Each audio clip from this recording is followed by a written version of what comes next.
ब्रह्ममुरारिसुरार्चितलिङ्गं निर्मलभासितशोभितलिङ्गम् जन्मजदुःखविनाशकलिङ्गं तत्प्रणमामि सदा शिवलिङ्गम् देवमुनिप्रवरार्चितलिङ्गं कामदहन करुणाकरलिङ्गम्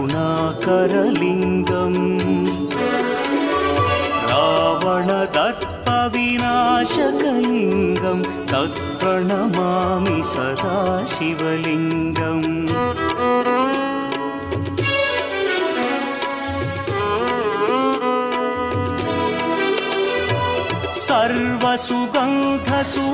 सर्वसुगन्धसुलेपितलिङ्गं बुद्धिविवर्धनकारणलिङ्गं सिद्धसुरासुरवन्द्यं